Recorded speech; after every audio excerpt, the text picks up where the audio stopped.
Uang itu adalah air. Uang itu adalah air, teman-teman. Uang itu harus mengalir. Jangan mandek di kamu, nanti jadi air comberan, jadi busuk airnya. Uang itu harus mengalir. Jadi alirkan uangnya kemanapun, ke investasi, ke kripto. Jangan bilang kripto itu tipu-tipu ya, udah $600.000 loh mas, gila. Terus saham, terus obligasi, emas, jangan beli perak. Tolong, kita butuh perak, jadi jangan beli perak. Nanti terlalu mahal semuanya jadi naik. Iya sih, bener sih. Kalau orang yang sudah hilang kesadarannya kayak orang yang pakai narkoba, orang yang peminum berat, itu sudah routernya udah rusak. Itu susah untuk dipengaruhi positif, mas. Susah, routernya udah rusak, otaknya sudah rusak. Jadi gimana caranya agar otak kita ini tetap selalu sehat dalam keadaan prima? Apa caranya? Bahagia. Bahagia. Bersyukur, ikhlas. Yakin. Usaha. Usahanya terakhir. Oke. Tapi usaha sekeras apapun gitu ya Kak Roma ya. Kalau misalnya seseorang tuh nggak punya yang namanya prosperity conscious di dalam dirinya, itu terkadang ya udah stagnan aja hidup itu gitu. Apalagi kalau dia punya poverty conscious gitu. Nah, bagaimana sih menginstall software kemakmuran itu yang paling mudah untuk anak-anak yang masih sekolah? Yang dia terkadang mau lahir dari keluarga yang nggak mampu, itu kan bukan salahnya dia gitu. Menjadi masalah ketika kemudian dia nanti tumbuh dewasa dan dia mati masih dalam keadaan kekurangan, berarti dia yang bermasalah. Yeah. Nah, sekarang caranya nginstall software kemakmuran itu, mulai dari anak-anak yang masih muda itu harus gimana? Sebenarnya dunia ini nggak jahat ya mas ya, cuman jawaban saya mungkin agak sedikit menyakitkan. Kalau seseorang itu tidak punya mimpi, maka dia tidak akan bisa melangkah. Pertama kali adalah mimpi. Dia mau jadi apa? Kalau sedari awal dia tidak memiliki tujuan yang jelas, maka tidak akan ada peluang yang datang. Ketika dia bermimpi, maka dia akan berpikir bagaimana cara ini untuk terwujud. Maka peluang akan datang. Tapi kalau dia menerima fakta bahwa dia miskin, menerima fakta bahwa dia A, B, C, D, E, F, G, terus dia tidak ada tujuan, dia cuma ikhlas, dia cuma bersyukur, tapi dia tidak ada tujuan atau target, maka sudah enough. Dia akan berada di tempat yang sama. Apakah naik Karoma? Sebagian naik, tapi naiknya nggak signifikan. Jadi pertama untuk teman-teman yang masih SMA, yang masih perkuliahan, setting mau apa? Mau apa? Nih aku tulis nih mas, nih banyak sampai tulis kayak gini nih.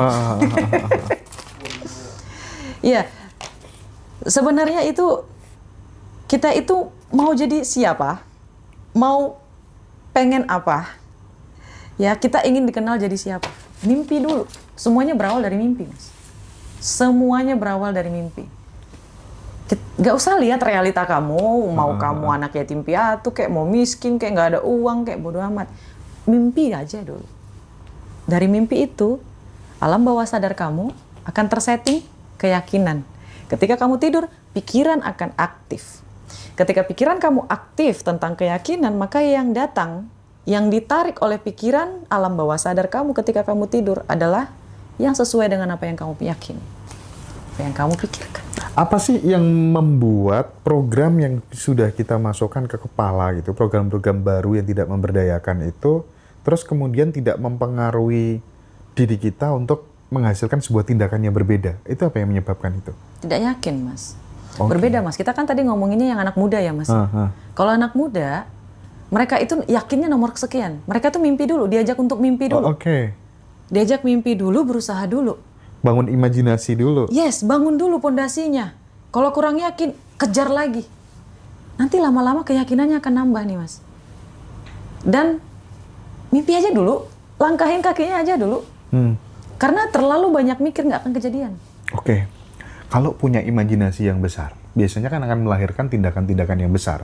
Ya. Nah, ketika kemudian tidak memiliki yang namanya keberuntungan, seperti yang didapatkan sama Kak Roma, tidak punya yang namanya hoki, itu kan kadang ya gimana ya, banyak orang sukses mengatakan, dia berkata jujur, saya bisa sampai di titik ini karena ada sebuah faktor keberuntungan juga, hoki gitu. Hoki itu bisa diciptakan nggak sih? Bisa, Mas. Caranya? Kan kesempatan. Caranya? Usaha, keberuntungan itu adalah usaha bertemu dengan kesempatan. Berarti jangan ngomong hoki dulu sebelum dirimu banyak mencoba dan bekerja keras gitu maksudnya? Jadi gini loh Mas ya, kita out of nowhere mengharapkan sesuatu yang tidak kita usahakan gimana ya? Law of attraction itu terjadi karena keputusan-keputusan kecil yang kita lakukan setiap hari dalam energi yang baik ataupun buruk. Iya. Itulah pentingnya menjaga energi baik, Mas.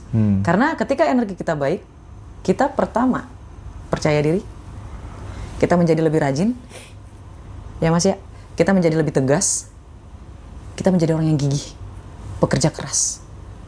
Energi kita tinggi, keputusan kita juga akan mengikuti. Kayak gitu ya Mas. Tapi ketika energi kita rendah, kita kebanyakan ngeluh, kebanyakan mikir, kebanyakan kayak gitu, nanti dia jadi pemalas, ragu-ragu, OVT, perhitungan. Ya, Menarik Mas? tuh. Iya. Dan dia tuh nggak enakan gitu loh Mas. Aku tertarik yang perhitungan tadi loh. Dah. Kamu pernah nggak ngalamin itu? Maksudnya dirimu tuh sangat perhitungan sama uang. Yes. Dampaknya apa? Miskin. Miskin ya. Waktu itu Mas saya sebelum tahun 2024 saya men-setting, meskipun saya sudah bekerja, saya men-setting saya makan 20.000 per hari. Saya men-setting uang saya tuh 20.000 per hari. Apa yang saya dapat? Nothing. Tapi ketika otak saya ubah gitu ya Mas ya. Ketika saya jajan, tapi tetap ada takarannya ya Mas ya. Soalnya saya juga punya financial planner saya sendiri gitu. Karena ketika saya kaya, emang orang kaya itu kan harus punya financial planner. Harus, nggak mungkin enggak. Saya tidak lagi menakar terlalu kecil. Artinya kalau saya menakar terlalu kecil, tabungan saya jauh lebih banyak. Sedangkan, ya Mas ya, terus... Tapi sekarang di Cina tuh perak udah nggak boleh diekspor. Iya. Mau dipakai sendiri semua. Iya, nggak bisa. Jadi agak disayangkan orang yang jualan perak. Karena perak itu memang khusus untuk bisa dipakai teknologi. Karena kita kan semakin maju teknologi gitu Mas. Pasti kita butuh perak. Yeah. Lebih baik bermain emas kayak gitu. Jadi banyak sih. Uang itu harus mengalir itu satu. Terus saya berpikir lagi kalau saya jajan, ini adalah rezeki untuk pegawainya. Ini adalah rezeki untuk ownernya, untuk bisa membayar pegawainya. Uang ini akan mengalir lagi ke pedagang-pedagang lainnya. Okay. Jadi saya mulai merubah pemikiran saya nih Mas. Ya Allah ya Rabbiku, aku sedang sedekah. Balik lagi Mas. Uangnya datang lagi, nggak tahu dari mana.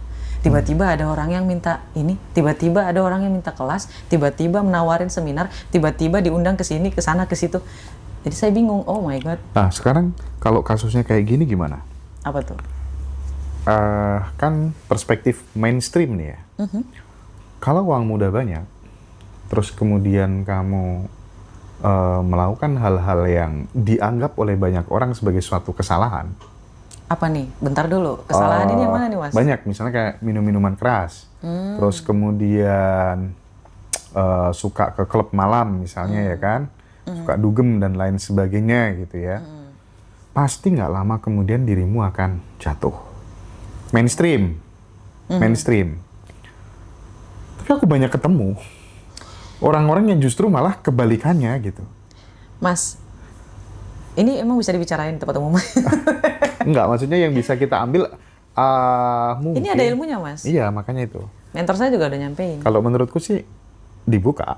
Iya. Kalau saya buka nanti, tolong jangan dihujat ya guys, karena ini adalah ilmu. Di Ngaji Roso tuh sumbunya udah nggak sumbu pendek Karoma. Iya, wawasannya harus luas. Iya. Oke? Itulah kenapa ada yang namanya dosa dan pahala. Di dunia ini bekerjanya frekuensi. Oke? Mau itu baik, mau itu buruk, frekuensi nggak ngomongin moral. Frekuensi itu hukum semesta itu ngomongin frekuensi bukan moral. Oke? Jadi dihilangkan dulu pikiran kolotnya. Ya, itu kita mulai ya Mas ya, kita mulai membahas. Oke. Bahkan terakhir Mas ya, ada statement dari buku yang saya baca.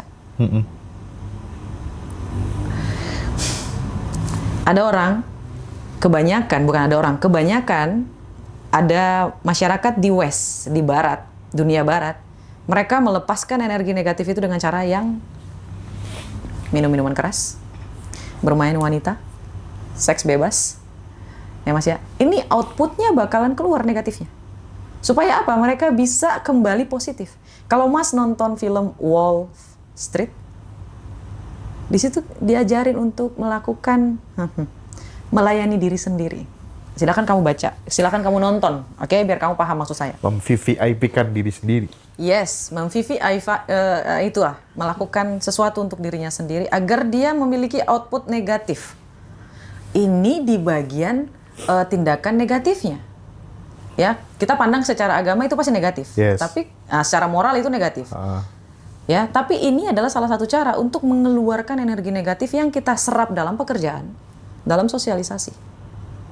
Ya Mas ya, cara banyak orang yang mengeluarkan dengan cara yang seperti ini. Iya. Nah, cara menghindarinya itu bagaimana Kak Roma? Itulah kenapa ada yang namanya dosa dan pahala.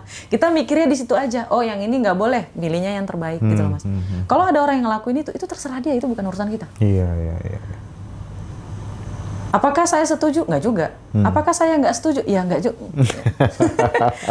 Saya berpikirnya gini Mas, dosa tanggung masing-masing. Iya, betul. Banyak Mas. Dan anehnya, orang-orang yang besar kayak gitu lebih nyeleneh lagi Mas. Mohon maaf ya Mas ya. Setelah saya belajar di dunia frekuensi, saya baru paham kenapa ada orang gila yang sampai dia beli satu pulau dan dia memperdagangkan manusia. Dan semua pelanggannya adalah anggota kerajaan, presiden, dan petinggi-petinggi di negara-negara, artis-artis. Mereka melakukan tindakan yang aneh-aneh di pulau itu. Karena tekanan yang mereka alami, mereka memilih jalan yang aneh untuk mengeluarkan semua yang negatif ini ke situ gitu loh Mas. Biar mereka tuh tetap, saking mereka ketagihannya main frekuensi Mas. Makanya saya bilang kemarin di video yang sebelumnya juga, permainan frekuensi ini adalah permainan yang sangat-sangat luar biasa berbahaya. Jadi kalau kita nggak sejalan sama moral, sama agama kayak gitu, sulit. Oke. Ketika dia sudah melakukan yang tadi Mas bilang, minum-minum segala macam, itu besok pagi energinya, ting, energinya bersih lagi, jernih lagi, kayak gitu loh Mas. Iya kan? Oke. Tapi karena memang masih banyak teman-teman di Ngaji Rosa tuh yang belum paham secara detail energi itu apa, frekuensi itu apa. Habis ini kita akan break sejenak dan kita akan tanya jawab live langsung ya dengan Kak Roma sama Mas Rozi yang sopir angkut ya. Sopir angkot. Iya, di komen kan Mas wawancara tuh. Topinya kan dibalik kayak gini kan. Masa iya spiritual kok topi gitu kayak sopir angkot.